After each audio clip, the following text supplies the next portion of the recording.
तो बच्चों, आज का जो हमारा टॉपिक है वो है ऑक्सीकरण और अपचयन। आज हम ऑक्सीकरण और अपचयन के बारे में सीखेंगे। सबसे पहले ऑक्सीकरण क्या होता है? ऐसी अभिक्रिया जिसमें पदार्थों से ऑक्सीजन का योग हो या हाइड्रोजन की कमी हो, इस प्रकार की क्रिया ऑक्सीकरण या उपचयन कहलाता है। इसको हम साधारण भाषा में जानने के लिए सबसे पहले ये जानें कि किसी भी अपक्रिया में यदि बाएं पक्ष से दाएं पक्ष में जाने पर किसी भी परमाणु या तत्व के आवेश में वृद्धि हो तो उस परमाणु या तत्व का ऑक्सीकरण या उपचयन होता है। और यदि बाएं से दाएं जाने में आवेश में कमी आए तो उस परमाणु या तत्व का अपचयन होता है। इसको समझने के लिए थोड़ा हम उदाहरण समझते हैं। सबसे पहले इसके बारे में एग्जाम्पल समझने से पहले हम कुछ इसके तथ्यों के बारे में समझ लेते हैं। परमाणु, अणु अथवा यौगिक की ऑक्सीकरण संख्या 0 होती है, जबकि यदि ऑक्सीजन की ऑक्सीकरण संख्या किसी यौगिक में -2 हो तो ऑक्सीजन को हम ऑक्साइड के रूप में जानते हैं। यदि ऑक्सीजन की ऑक्सीकरण संख्या -1 हो तो ऑक्सीजन को हम परऑक्साइड के रूप में जानते हैं, तथा यदि ऑक्सीजन की ऑक्सीकरण संख्या -1/2 हो तो ऑक्सीजन को हम सुपर ऑक्साइड के रूप में जानते हैं। तो सबसे पहले अभी मैंने बताया कि परमाणु और अणु की ऑक्सीकरण संख्या 0 होती है।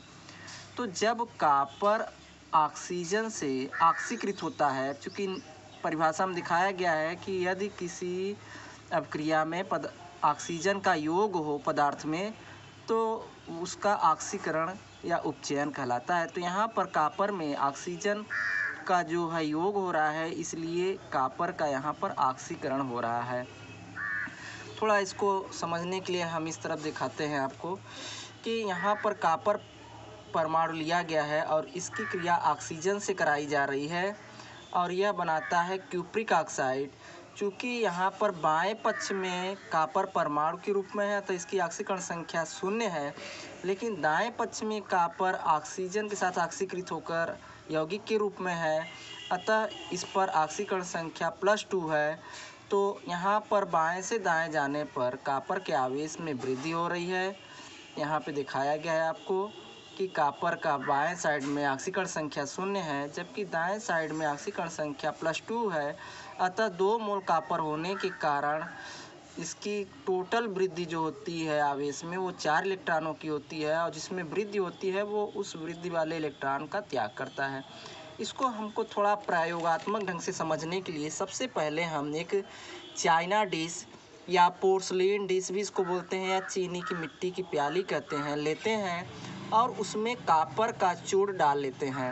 उसके बाद उस चाइना डिश को हम एक तांबे की जाली में ट्राईपॉड, इसको हम ट्राईपॉड स्टैंड कहते हैं, की सहायता से तांबे की जाली को ट्राईपॉड स्टैंड पे रखते हैं और उस पर हम चाइना डिश को रख लेते हैं और नीचे ट्राईपॉड स्टैंड या जाली के नीचे हम एक बर्नर लगा देते हैं।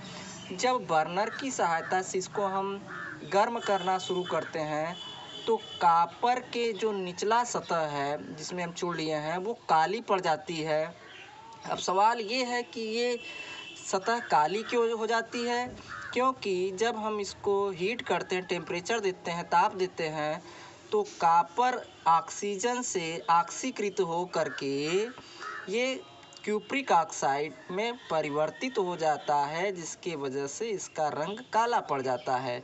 लेकिन जब इसी काले कॉपर ऑक्साइड में हम हाइड्रोजन गैस प्रवाहित करते हैं तो चूँकि कॉपर ऑक्साइड में ऑक्सीजन गैस के रूप में होता है, तो जब टेम्परेचर देते हैं तो ऑक्सीजन कोई भी गैस हो उसकी सक्रियता दर द्रव्य और ठोस के अपेक्षा अधिक होने के कारण वो सबसे पहले निकलता है।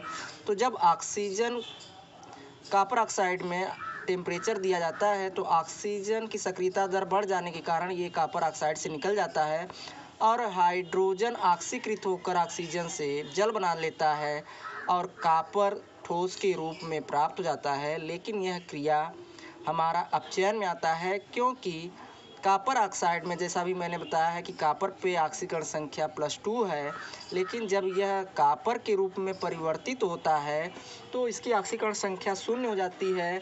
अतः बाएं से दाएं जाने पर कॉपर के आवेश में कमी आती है, जिसके कारण इसका अपचयन होता है। और चूंकि साइड बाएं साइड 2 है और दाएं साइड 0 है, अतः 2 इलेक्ट्रॉनों की कमी होती है। तो जिसमें कमी होती है वो इलेक्ट्रॉन का ग्रहण करता है, जिसमें आवेश में वृद्धि होती है वो इलेक्ट्रॉन का त्याग करता है। और इसको हम अपचयन के रूप में समझने के लिए अपक्रिया में पदार्थों से हाइड्रोजन का योग या ऑक्सीजन का ह्रास अपचयन कहलाता है। जस्ट उल्टा होता है ऑक्सीकरण का। उदाहरण के रूप में मैंने बताया कि कॉपर ऑक्साइड या क्यूप्रिक ऑक्साइड में जब हम हाइड्रोजन गैस प्रवाहित करते हैं और बर्नर की सहायता से इसको टेम्परेचर देते हैं, तो कॉपर ऑक्साइड में ऑक्सीजन गैसीय रूप में होता है। तो गैस की सक्रियता दर अधिक होने के कारण ये सबसे शीघ्रता से विसरित हो जाता है, बाहर निकल जाता है और हाइड्रोजन ऑक्सीजन के योग से वाटर मॉलिक्यूल बनाता है, वाटर कंपाउंड बनाता है और इसमें हमको कॉपर प्राप्त हो जाता है, जिससे आवेश में कमी को दिखाया गया है कि कॉपर ऑक्साइड में +2 चार्ज होता है, जबकि कॉपर परमाणु के रूप में है तो इसकी ऑक्सीकरण संख्या 0 होगी। और चूंकि हाइड्रोजन भी यहाँ अणु के रूप में है, इसकी भी ऑक्सीकरण संख्या 0 होगी, लेकिन जब ये ऑक्सीजन से योग करता है तो इसकी ऑक्सीकरण संख्या, चूँकि एक ऑक्सीजन पे -2 चार्ज होता है तो इसको 2 इलेक्ट्रॉन चाहिए, तो यह 2+ से भी क्रिया करेगा। तो यह +1 और 2 अणु है, 2 परमाणु होने के कारण 2 1 का 2, 2+ और इस पर एक ऑक्सीजन परमाणु है, अतः इस पर -2, अतः प्लस और माइनस दोनों का आवेश बराबर हो जाता है, इसलिए हमारी अपक्रिया संतुलित हो जाती है। अब ऑक्सीकरण संख्या हम कैसे ज्ञात करेंगे इसको समझते हैं। सबसे पहले कोई यौगिक ले लेते हैं और उस यौगिक में जिस भी तत्व की हमें ऑक्सीकरण संख्या ज्ञात करनी है उसको हम X मान लेते हैं। इसको हम ON, ऑक्सीकरण संख्या को ON के या ऑक्सीडेशन नंबर भी कहते हैं।